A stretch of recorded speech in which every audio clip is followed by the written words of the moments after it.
This range session was to specifically work on getting more wrist hinge in my swing, and in order to do that, I needed to make a correction in my grip, and specifically my right hand.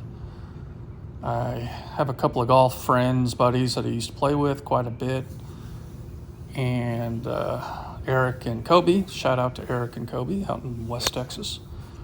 But Kobe noticed that in one of my videos, my right hand looked like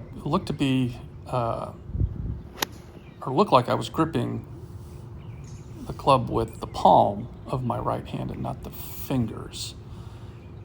And that really reduces your ability to hinge your wrists. And I always have had very passive wrists, kind of dead hands in my swing, and obviously giving up a lot of power and club head speed from not getting maximum wrist hinge. So today's session was basically getting that right hand grip in the fingers. My left hand was always decent. I always had my left hand pretty much in the last three fingers. But I was really restricted with that palm grip with the right hand. And really good results. Felt like I was hitting it very well. A lot of consistency. A lot of wrist hinge, a lot of extra power. And I was still swinging 100%. I did a recent range session yesterday where I was pretty much all my swings were as hard as I could swing, or as fast as I could swing by utilizing my hands and wrists striking the ball. So combining the improved grip and wrist hinge with hitting it as hard as I can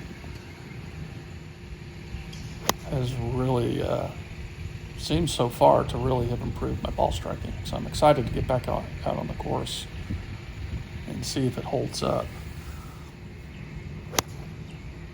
But this session I started with an 8-iron and then went to the 5-wood,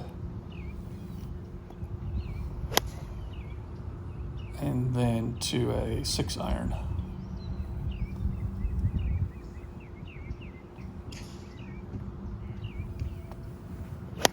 But just really before every swing, just getting a lot of waggle and really working the wrist to keep them loose. Kind of oily feeling. Gives you a lot of freedom in the swing. So there you go. Thanks for watching. See you on the next one.